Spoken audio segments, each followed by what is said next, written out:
Hey there, it's me, Amy, and I'm so excited to be here today with this interview with Yaffi Lvova of Baby Bloom Nutrition. In this episode today, we're going to be talking about how to get started cooking with kids, Yaffi's favorite tools that she uses when cooking with kids. And listen, guys, she's a pro. She teaches classes in this, so I think she's going to have some really awesome tips for us. She's also going to talk about ways to make cooking with your kids fun and keeping your sanity intact in the process. I know that this is the tip that I need from today, so I'm going to be listening very carefully. And then finally, we're going to be talking a little bit about how to talk to your kids about nutrition. This is also something that I really struggle with, so I'm really interested to hear her perspective. Let's dive in. Yaffi, I am so glad to have you here with me today. Thank you so much for being on the Feel Good Family Food Podcast. Thank you for having me. I'm excited to be here. Oh, it's my pleasure. So I already know all the amazing things that you do, and I follow you on Instagram and everything, but can you tell us a little bit about what your life looks like, what the work that you do is, and what your family looks like, and just give us a little rundown. Well, how much time do you have? Approximately 2 minutes. I'm a registered dietitian nutritionist, and I focus on perinatal mood disorder and early childhood nutrition. And I have twins who are 6 years old and a surprise bonus round who's almost 3, all boys. I am definitely a #boy mom. Same. Yeah, and I love cooking with them. When I first started out as a dietitian, I was in clinical, which a lot of people, that's where a lot of dietitians start. And after having a high-risk multiple pregnancy and multiple gestation pregnancy, sure, I kind of freaked out about the protein requirements. And then when they were born, we had colic and fussiness. We had food reactions. We had trouble breastfeeding. I had tongue tie and lip tie and all the stuff. And because of that, I had perinatal mood disorder. I had postpartum depression and anxiety, and all of that really forced a shift in my practice to go from clinical to helping women specifically translate from single, well, married without kids anyway, into motherhood, because it's not easy. It's not easy being a mom, and we need as much help as we can get. So I took all of my struggles and combined that with my education and my clinical expertise and just shifted in that direction to help other women. Awesome. I love that so much. I mean, being a mom is no joke. I say that often. Like, it really is no joke. And I love the idea that you've taken your own experience combined with your education and found a way to really channel that into helping other people. I often think that's where this food stuff comes in for me. Is I used to be that oh my gosh, everything's going to be gourmet, and I'm going to read all the magazines, and I'm going to make the most gourmet dinners, and everything's going to go together. And parenthood really required me to shift and get super clear on my priorities so that I could nail those things and not worry about the rest of the noise, right? Right, because you're a perfect parent until kids come along. You know everything that you're going to do. You have your plan. You know exactly how you're going to raise your kids, and then they become a reality, and we really just have to roll with the punches. We got to shift it. I'm still embarrassed about the things I said I was never going to do before I had kids. I was like, I'm not going to have a house full of toys. Come on, this is my house, and come on, I can look out the door of my office. I can look in my office, and every single room has kids stuff everywhere. Oh, sure. I'm never going to have a minivan. I haven't gotten that yet, but I don't have 3 kids, so. You know what? After twins, we had the right car, and then turned the seats around, and we're like, well, we turned the seats, and now they don't fit. No one else can fit in here. I have to drive other people sometimes. Or my favorite from me was well, I'm going to have great eaters because I'm just going to feed them vegetables first, and they're not going to know about all that sweet stuff. Right. What could go wrong? Sugar is evil. Yeah. Yeah, no, it's really not. It's really not. So here we are today. I feel like that's the perfect segue into talking about cooking with kids. So I definitely want to get to what I said we were going to get to, which is talking about how to get started. But let's start even broader than that. From a nutrition expert perspective, why should we even bother cooking with our kids? What is the importance of this practice? Well, the truth is that when you're trying to cook for your kids, I do a whole program on meal planning. So that's really where to start, the meal planning, so that you're not staring into the fridge at 5 p.m. with the kids hanging on your legs. Because the truth is that kids are going to hang on your legs wherever you are. And that's the reason to start bringing them into meaningful activity in the kitchen. But the first step is to not be wondering what's for dinner when you should maybe be getting it on the table because everyone's hungry. So that's the first thing, is to get that under control. And then the reason to bring your kids into the kitchen, it's fantastic for so many different kinds of skills. It's fantastic for working on their fine and gross motor skills. It's great for sound exposure and color and taste and flavor exposure. It's a gentle and creative way to introduce your kids to foods that they might not otherwise be interested in. If you put sliced bell peppers on the table, they might not find that interesting. But if you take them shopping and let them choose which color you're going to be buying, and then show them how to cut it open and pull out the seeds, and you talk about where it grows, and then maybe you pull up a YouTube video of a hamster eating bell pepper, and they slice it and then put it on the plate, and then you put it on the table, that's an entirely different experience than, this is good for you, eat it. Yes. I love the idea of the hamster eating a bell pepper. My kids love bell peppers, but I feel like they would get a kick out of seeing an animal eat the thing that they're going to eat. Yeah, or goldfish eating broccoli. That's another good one. Goldfish eating broccoli. Okay. Before you serve broccoli, why not? It's fun. And that's why we cook with our kids, because it's fun bonding time. That's a springboard for conversation. And you're cutting on a cutting board in the kitchen with ideally the appropriate kind of stool that's going to keep them at a safe height, and keep them safe. But it's not at the table. At the table, even if you follow Ellen Satter's division of responsibility to the T, the very fact that you're sitting at the table, that there is that hunger bug in their tummy telling them to eat, that's inherent pressure.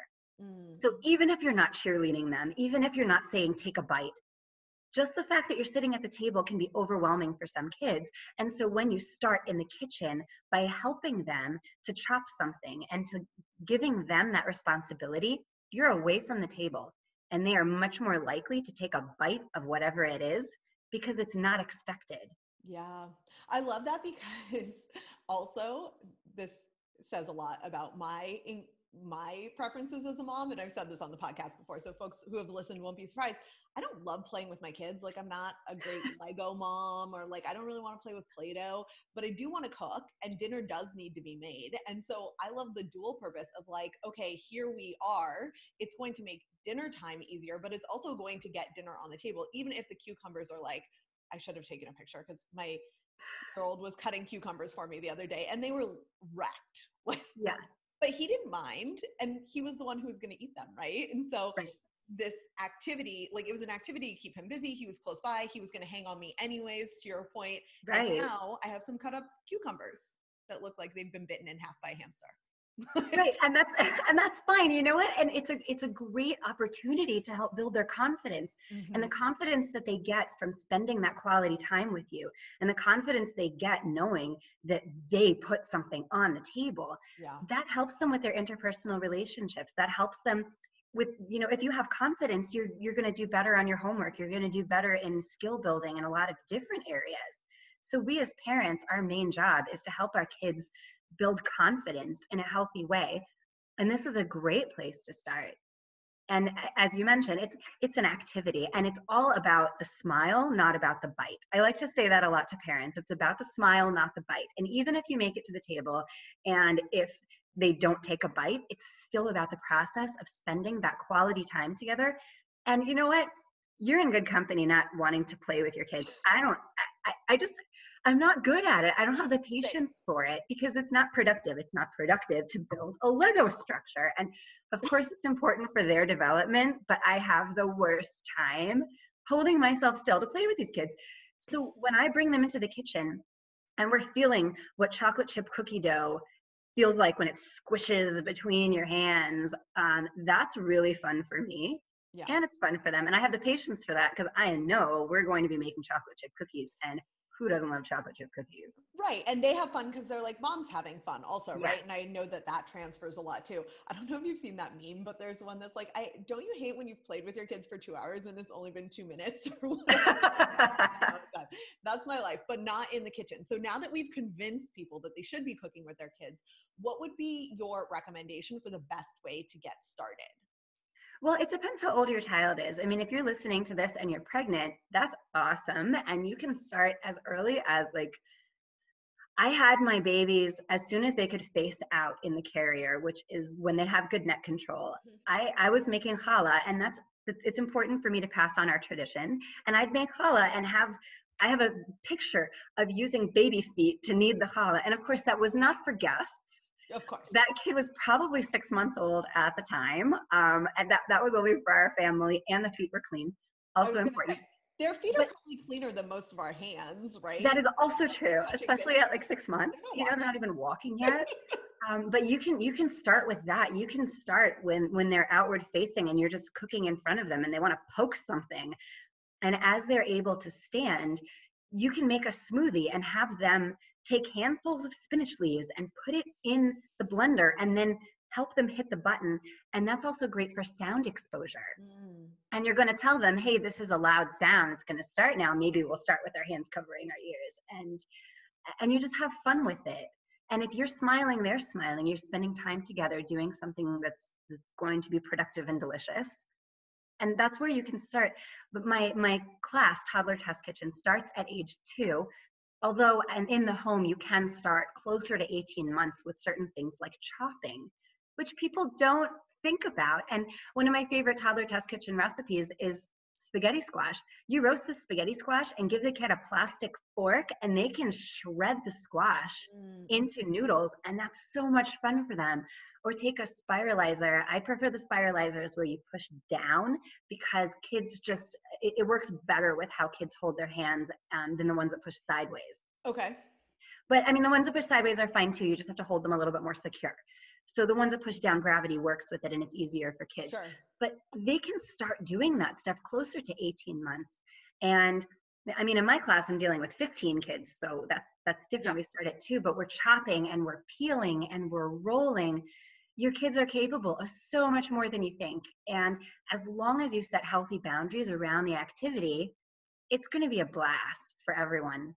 And by healthy boundaries, I mean, it's an activity. Make sure that you've got enough time to do it. You don't want to be like, everyone's hungry. All right, let's make something together. No, if everyone's hungry, you're putting something on the table as quick as possible.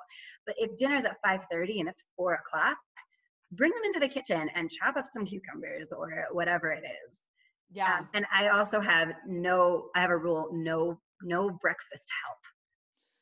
Because breakfast is always a rush. It's just inherently a rush. So don't include the kids when you're rushing. I love it. So in our house, we do breakfast help on Sundays because my husband and I alternate who gets to work out in the morning on the weekend. It's like our deal that we've made. So on Sunday morning, my husband goes for a run and I'll like make something complicated with the kids because it's 7 a.m. and we have nowhere to be. So this weekend we made pumpkin pancakes that were super delicious. On the flip side, a mistake I made was I was developing a recipe, which won't be most of the people who are listening to this, for pumpkin muffins. I'm on a pumpkin kick right now. And I was like developing a recipe, like measuring, like weighing flour and all these things. And I was like, what was I thinking, including in this activity? Because they're over there like measuring willy-nilly, which is honestly what I do most of the time, but I can't even keep track of it. And it's like, okay, that's a mistake. And when you have time and are killing time is the right time. Right. And so I have the opposite experience. When I'm developing a recipe for my class, I want my kids to mess up. Like I want them involved so I can see what's going to happen at the class. Yes. Like, oh, we need a teaspoon of cumin. Okay, a tablespoon. All right. Let's see how that tastes. That too turns out. It's cumin, whatever. That is so funny. I love that.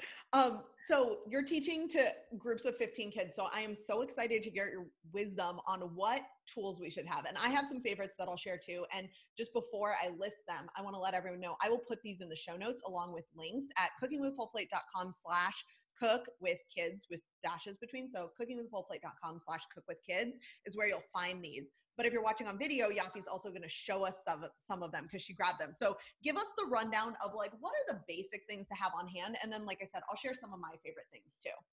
Well, some of the basics you're going to have in your kitchen already. You're going to have measuring spoons and measuring cups, and you're going to have a cutting board.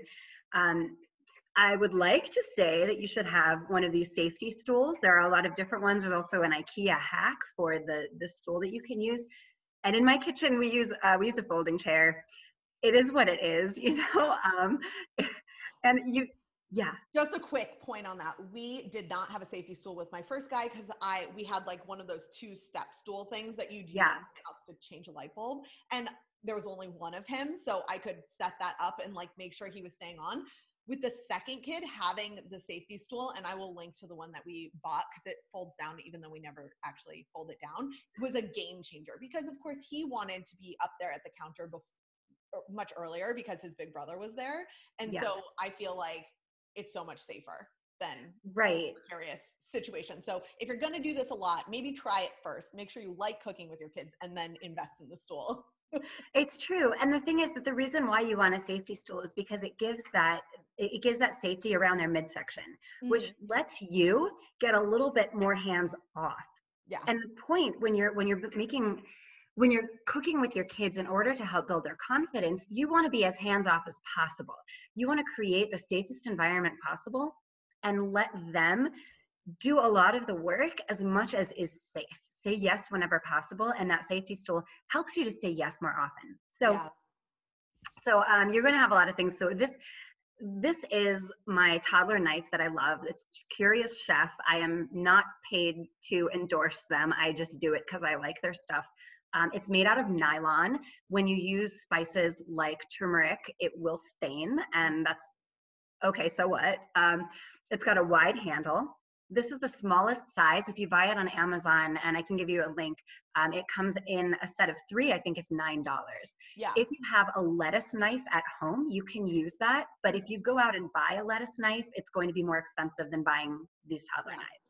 We have these knives, and you guys, they're amazing because they do actually cut stuff like, you know, not winter squash, but my kids got cucumbers and strawberries and bananas, and they've even cut apples with them. It takes a lot of sawing. That's where you get that like chewed look that I was talking about with the cucumbers. But they're amazing because, to your point about being hands off, like I have full confidence that they are not going to cut their finger off with it. Of course, I'm trying to teach them to keep their finger out of the way, but they have tested the limits of this knife and no one has gotten hurt yet. And that's saying something. So yes to these knives. And the 3-pack is where it's at. Cause you know, watermelon, you need the big one for, and strawberry one. Yeah. And I have had a kid make a very small cut, but the reason why we use these knives instead of plastic knives is because plastic knives are not sharp enough. And it's interesting to say, like, when you're cooking with your child, you want something sharper than a plastic knife. But the thing is that if it's not sharp enough, it can slip. And if it slips, it's more likely to cause injury than something that is a little bit sharper and isn't going to slip. So, side note, did you know that that's also true for your knife, dear listener? Like the chef's knife that you haven't sharpened in 5 years, you're actually more likely to cut yourself with a dull knife than with a sharp knife because you're having to work harder and it's slipping and it gets your finger and all those things. So I love that point for everybody who's finding. Yes, that is a good point for everyone. But another reason we don't use plastic knives is because often they break. And if you break, you're going to get those jagged edges that are also dangerous. So for a lot of reasons, I like these toddler nylon knives that are specifically made for toddler hands. And I like these crinkle cut knives. They're not actually made for toddlers, but I have great success in the class. And that's what you can use to not get that chewed up look when you have your cucumbers. And it's going to make a nice crinkle cut pattern and it looks pretty. And the handle I'm holding this up, is wide. So it's very easy to fit in the palm of the hand. So you can also get these very easily. They're all over the place. And I'm going to buy one. I love it. I'm not hurting myself pushing on it. Like I'm pushing it straight into my palm. It doesn't hurt, but it somehow also cuts effectively. Okay, so cool. I love it. With that. Yeah. And also, so this peeler, you probably have a peeler. I got this peeler from the dollar store, and it's Betty Crocker brand. And Okay. it's got a really nice wide handle. And it actually worked better than the one I had at home, which was a cheapo. So you don't need to spend a lot of money. You want something that feels secure when you have a peeler, and something that where the grip is wide enough to feel secure in a toddler's hand. Peelers make me nervous because I've peeled my fingers before. So I don't let my kids use peelers, but you're making me think that maybe I just need to teach them and have like a nice wide handled one. What do you have kids peeling? Like carrots and Yeah, carrots and cucumbers, it, whatever, apples sometimes. okay. Yeah, the thing with, I have a whole video on knife safety with kids. What you really want to focus on, just because I mentioned apples, I'm looping back to this. What you really want to focus on with knives is that you cut something in half, something that's round, you cut it in half so that it can sit flat on the board. You don't want to give, for instance, a cucumber can roll around while you're trying to cut it. So it's better to cut it half lengthwise so that you can lay the flat part down and it's more stable. Yes. So that's Anyone important as well. who's been listening to me for a while, if you have a link to that video, I'll include it. But Yeah. that's my main thing. It's like, you're going to cut an onion, you're going to cut a watermelon, you're going to cut a cucumber, you're even going to cut a carrot. The best thing you can do to cut faster, forget whether you're a kid or an adult, is find a flat surface. Because fighting the watermelon that's rolling away from you, and I use that because it's a good visual, is taking you longer. Yeah. Great. And that's bringing on more frustration. Totally. And the whole purpose, whether you're cooking with kids or you're cooking by yourself, listening to this fabulous podcast, is that you don't want it to be more frustrating. Right. Yeah. Right. Exactly. Okay. So we have a crinkle cut, these cool knives, a peeler. Anything else that you recommend people have on hand? And then you just get into fun things that you probably have on hand and haven't used. For instance, I'm holding up a lemon squeezer. We love How those. much fun is it for kids to squeeze? They like to squeeze. Or a salad spinner, an egg slicer. These things are things that you have on hand and maybe you're not even using. I mean, I never use my salad spinner, but it's really fun for kids. Me neither. And my kids go crazy over the salad spinner. And it's actually really helpful because it's not a job I enjoy doing, but my 5-year-old will spin salad for legitimately 10 minutes. The driest salad you've ever had. And it does serve a purpose. Your dressing stays on better if you need just sure. But I just never take that step. And so like, it's an actual helpful thing that you can get them to do. And so I love this idea of also using things you already have that are, and then of course there's like mixing when you have a dough and those kinds of things. And one thing that I like to do is I have multiple measuring spoons and measuring cups, because when we go to develop a pumpkin chocolate chip muffin recipe, there's stuff everywhere and everyone wants one. So as much as I try to keep my kitchen kind of focused, like I'm a little bit minimalist in my kitchen because I'm like, I want to use the space the best way possible. Those go a long way to keeping kids busy while you're doing other things. Yes. Yeah, and it's great. And my twins are in first grade now, we can talk about math. We can talk about, we need a cup of flour. Okay, how many quarter cups of flour does it take to make a cup of flour? And we look at the numbers on the measuring cups and we look at the sizes, and it's fun to do that. And that's great for beginning math skills. And as you're reading a recipe, you can ask them, hey, what does this word say? Do you know how to spell sugar?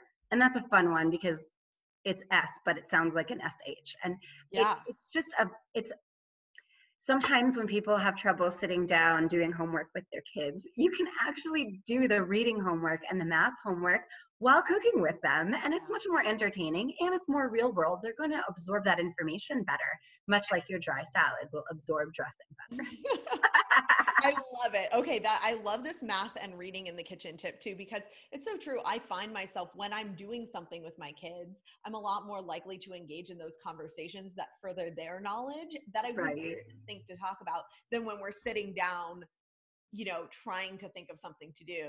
And I'm like, okay, you should teach him about letters and you should teach him about numbers, and these things lend themselves to it. It's natural. And you can talk about chemistry. We're putting sugar in this recipe. Why are we using sugar? What function does sugar have in this recipe? And you can talk about how there are different reactions. We need sugar in bread because the yeast needs to eat the sugar. And this was a fun one last time we made challah. What does the yeast put out when it's eating the sugar? oh, it's putting out air. And of course, as first grade boys, we're talking about how yeast farts are very important in the challah. Oh my gosh, my 5-year-old is gonna love that because anything with like fart or poop, of course, is like the most entertaining thing on earth. Well, use it to your advantage. Totally. I love it. So this is a great segue into talking about ways to make it fun. Are there other ways and also recipes that you utilize to make cooking more fun when you're working on it with your kids? Well, the recipes are really specific to age, because when kids are younger, they need that immediate gratification. You don't want to make chocolate chip cookies with an 18-month-old because the child does not understand that they need to go in the oven and then come out and then cool. So you want to start with a recipe that they can eat right away. You know, I mentioned the spaghetti squash recipe. So you have the spaghetti squash roasted and cooled ahead of time. They scrape out the noodles and you put on some kind of sauce or some seasoning on it, and they can eat it right away. And you want to have ingredients that they can eat as you go, which is why Toddler Test Kitchen, the class, is always vegan friendly, because as much as I like cracking eggs with my kids at home, and we do use other products, you want to be sure that you're allowing them to safely eat the food as you go. Yes. You know, and if you're going to eat raw cookie dough at home, I'm not going to say anything about it, because that's just childhood, right? Yes. But when I'm teaching a class, I have to take the more conservative approach. 100%. I think that's really wise. And so I keep it vegan cookie dough. Like I will look for vegan cookie dough recipes, and I'll share a link to one I really like. It's not mine in those show notes I talked about, because it's such a good one. It's just maple syrup and flour and those kinds of things, but it tastes really good even raw. And so the kids love making it because of that immediate gratification. And I hadn't necessarily thought about it that way. So what about with your first graders? Like what kinds of recipes do you utilize with them? Do you have a favorite resource for kid-friendly recipes, or you just take things and adapt them? I'm my favorite resource for kid-friendly recipes at this point. I've been teaching for more than 3 years, and I have this whole cache of recipes now. But what I look for in a recipe, and I find them all over the place, I look for recipes that have few ingredients, not a ton. And that's, you know, not necessarily seasonings. If something has 5 different spices in it, I'm cool with that. But you don't want to have an overwhelming countertop. You know, you said that you're minimalist, and that's great. When you're looking for these recipes to cook with your kids, you don't want it to be too involved, because you want to be able to have fun with it. You want something that's forgiving. And the reason why I bring up the Southwestern spaghetti squash is because if it calls for a cup of corn and half of that gets eaten, or it gets measured the wrong way and it's 2 cups of corn, okay, fine. It's not going to mess up the recipe. So I try to stay away from a lot of true baking, because baking is very scientific and it has to be more exact. There are certain recipes that I do. I have my signature recipe, which is chocolate chip bloomies, which is a zucchini-based muffin that uses pumpkin and carrot juice and dates, and that's pretty forgiving. So that one's fine. And the my Popeye muffins, that are also another signature recipe, are just a blender muffin. So it's also a bit easy to not mess up. But totally. But if I do, like, we had a peach cobbler that I did, or a patriotic fruit tart, you know, you're not going to mess up a fruit tart. It's fruit. And when you're working with fruit, you should always look at the amount you need and double that, because it's not all getting in the recipe. So smart. Spoken like someone who's worked with a lot of kids for a long time. Yeah, and it's fun. I feel like that leads into maybe the most important part that I want to hit on, which is, I know that for so many parents, cooking together can feel a little bit like an exercise in futility, because it makes a huge mess and it doesn't turn out the way you expected. And I think you gave us some awesome tips for picking recipes that save your sanity. But I'm wondering if you have any mindset hacks that you use going in that we should use to frame things. I think, you know, being intentional and framing things goes such a long way with so much in parenting. What should we keep in mind when we're getting into the kitchen with our kids to keep our sanity intact? Well, I think that much like any area of parenting, it's all about having appropriate expectations and making time for things. So as we mentioned, breakfast during the weekdays is way off limits, because you can't deal with the mess, and it's got to be faster than that.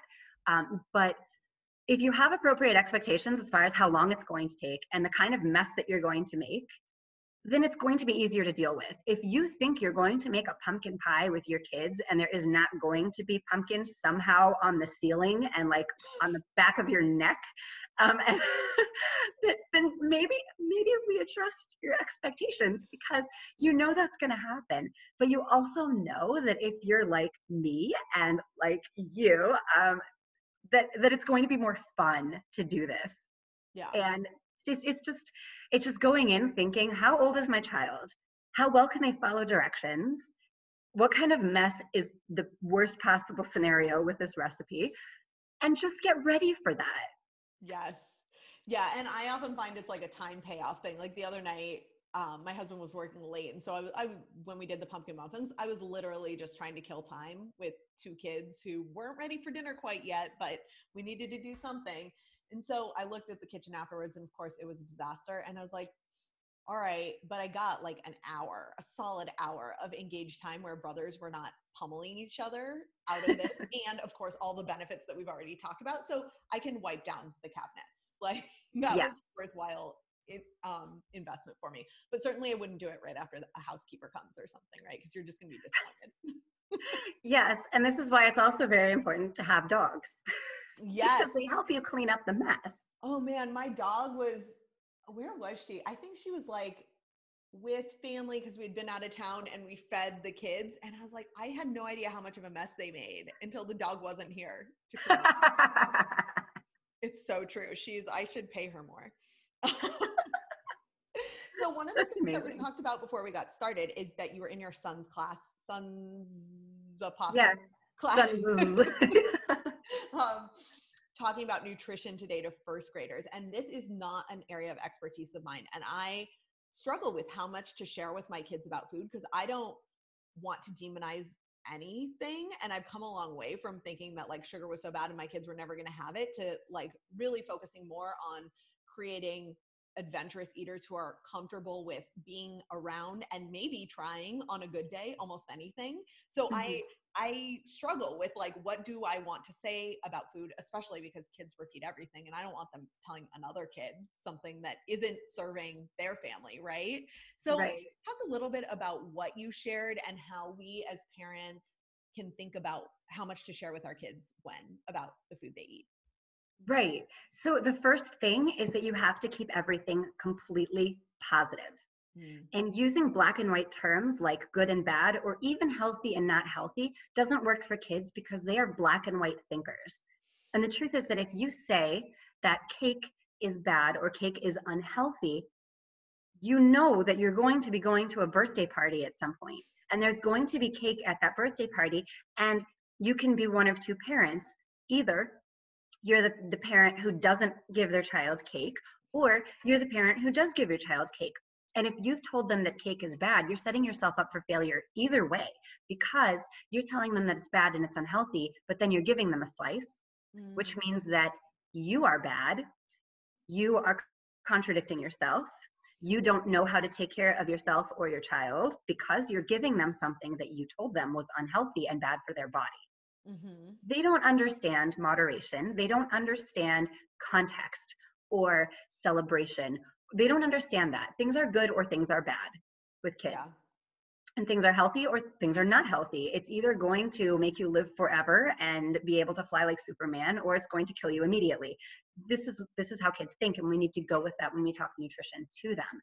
So instead of using good, bad, or even healthy or not healthy, we just say you need to have a variety. I showed them this morning a picture of a tongue, and we talked about how taste buds live in different neighborhoods, and I called them taste buddies. And we took little we took little pipe cleaners, and I made ticklers out of them, and I had two assistants at the front of the room, and each child in the class said their favorite food, and we talked about which taste buddies help you enjoy that food. If it's sweet, if it's salty, if it's sour, if it's bitter, or if it's umami, which was, I made them say umami like 10 times because it was really cute. So cute. Yeah, but we talked about how, pizza came up a lot, and pizza is umami and salty. And someone like cupcakes, well, cupcakes are sweet. And you don't say that sweet is bad. You say that sweet is one of 5 flavors. And it's important to try to have all 5 flavors every day. Mm-hmm. That's it. Because if you demonize something, then what happens is not only the birthday cake scenario, but you bring psychology into it. Our bodies are the fanciest calculators that we have. They can take into account how many calories you need in a day based on your genetics, based on your health, based on your activity, based on the weather and the hydration level in the air. They based on if you're having a growth spurt or not, or sometimes for us, what our hormones are doing in that moment. The body is the only thing that can calculate all of that at the same time and send you a signal. And that signal is your hunger. And the corresponding signal to that is your satiety, your fullness, and then your satisfaction, which are not necessarily the same thing. So it's important to start kids off understanding what those signals are and that they're important. And when we say that things are bad or you should avoid it or you shouldn't have too much of it, all in those negative terms, it puts a forbidden fruit label on that food, which ultimately makes it more attractive. Yeah. We have all been there. I mean, most people have been on diets, and you know what happens when you're restricting food. You can't stop thinking about it. We want to raise kids who can enjoy food without fixating on it. Yeah. And this is the way to do that, is to just be positive. I put an Instagram post up recently about how we were having almond milk, and there's a sign on the almond milk container, contains 30 calories. And so I went through different ages when the kids ask, what does that mean? So when you have a 2-year-old pointing at the 30 calorie sign, what does that mean? You say, oh, that says 30. That's 10 more than 20. And Yeah. you leave it at that. And when they're 4 or 5 years old, you say, wow, that's 30 calories. That's how much energy that food is going to give you. And you leave it at that. And as they get older, you give them a scientific explanation, but you cater it to their level of understanding at that age. When you have a 16-year-old, you can say, oh, that's 30 calories. It's broken down into fat, protein, and carbohydrates. This is what fat does for your body. It helps your brain grow strong. It helps with mood regulation. It helps with hormone regulation. And protein helps your muscles grow strong. And it helps with intercellular communication. And carbohydrates give you energy. And so as they get older, you get deeper into the science of the question, but you're always answering from a positive perspective. This is what it does for your body. This is how it benefits you. I feel like I love this idea of focusing on positives and benefits and also quelling our own emotions around food and our natural desire to go deeper than it needs to be. Like just that example of like, that says 30. That's 10 more than 20. It's like as adults, we're thinking, oh no, now my kid is asking about calories, when in fact they're just asking about something that they've seen in the world. And we are applying our lens and viewpoint onto that. Right. Right. So that's a Right. really good lesson for me, is to take out some of that emotion. But it does get tricky. You know, my son's school is trying to have less sugary snacks. And I know that it comes up, and it has come up before, where well-meaning people will say something. And I appreciate that. Like there's so much focus on eating healthfully now, but even healthy sometimes feels like an uncomfortable word for me to describe the work that I do. Cause I'm like, what does that even mean? Right. It means something different to each person, because you have to take into account family dynamics and allergies and religion. I mean, is mango healthy? Most people would say yes, but it'll land me in the hospital. So Interesting. And even your example of like, I know this is kind of full circle, and then we'll talk about where people can find out more from you, because I know they'll want to, but with this, like you called it perinatal nutrition, right? yeah.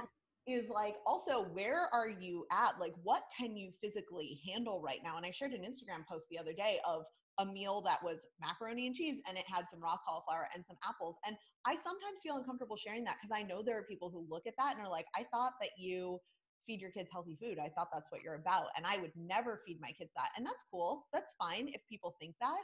But the truth is that when I am solo feeding my kids, sometimes that's the best I can do, right? And I think taking that into account, or sometimes it's the best I want to do because I have other priorities. And Yeah. also, I just don't want to demonize that. Like my kids enjoy it. I buy the best quality I can. And then I move on with my life. And I think that there's like a healthfulness to that too. And people Yes. can have different measures of healthfulness, but it's just such a nuanced conversation. And it makes me think that often when we try to bring that nuance into our conversations with kids, And Yeah. I love your reminder that it really is black and white for them, and some of those examples of how we can keep it black and white in the scope of what kids can handle. Right. So here's the thing.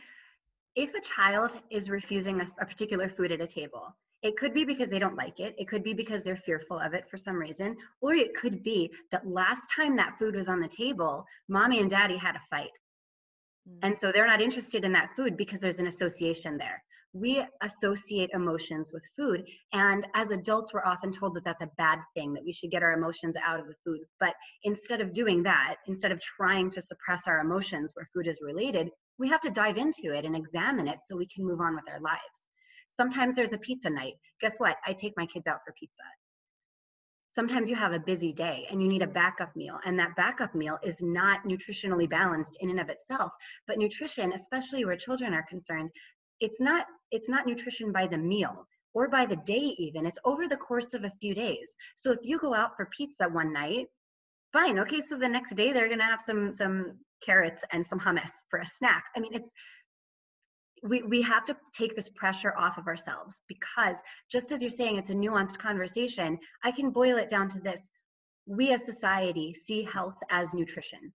We see health as body, and that's very limited. It's a limited worldview. We need to see health as body, mind, and spirit, and we have to take steps to protect all of those in equal measure, not just focus on what's going in your mouth. Because if you put the healthiest meal on the table, but it came with a lot of yelling and screaming and crying, that is not healthier than pizza. Okay, Yaffi, I'm going to have you back on because we clearly have more of a conversation about this. You are speaking my language, because I do think that like there's just so much more nuance and there's so much pressure we put on ourselves. So then there's like this other piece of like, okay, now I think it's this thing, and it's not a zero-sum game, and we take such a micro perspective of things, especially here in the US. I think it's pretty unique that we try to micromanage every meal and micronutrient and all of these things, micronutrient, macronutrient, whatever it might be. And it really is a bigger picture than that. So I know that people are going to want to hear more from you. So I'd love to have you back on. But in the meantime, if they're like hungry for more of what you're serving up here, so recipes, tips for cooking with kids, nutrition talk, where are the best places that they can find you? So if you're Phoenix local or you want to fly in, hint, hint, Toddler Test Kitchen I try to do it twice a month, and dates and registration are on my website, toddlertestkitchen.net. Cool. And you can find lots of videos. I've been doing my live weekly Facebook segment, Nap Time Nutrition. And you can find that on naptimenutrition.com, or you can just follow me on Facebook and look at my video archives. The website just directs right to my video archives on Facebook. And you don't have to be on Facebook to see those videos. You can just go to naptimenutrition.com and it'll pull it up even if you're not a member. Cool. And it sounds like that might become a podcast soon. Is that true? I am hoping. I am hoping to make that into a podcast, because I recently got into listening to podcasts. And I'm really focusing a lot more on my public speaking and my writing. So I'm the nutrition contributor for Nashim magazine, which is a Jewish magazine. And I go to schools and educate kids on nutrition, and I educate teachers on how to approach nutrition and how to handle nutrition questions. I love it. And then I'm available for speaking engagements. Okay, awesome. Well, it sounds like people can check all of that out at the places you listed. I'm going to include the links to that in the show notes, cookingwithafullplate.com/cookwithkids. Thank you so much for being on today. I really Thank you for having me. And wisdom. It was lovely. It was really nice to be on. Thank you for asking me. Thanks, everyone. Take care. I'll talk to you next week.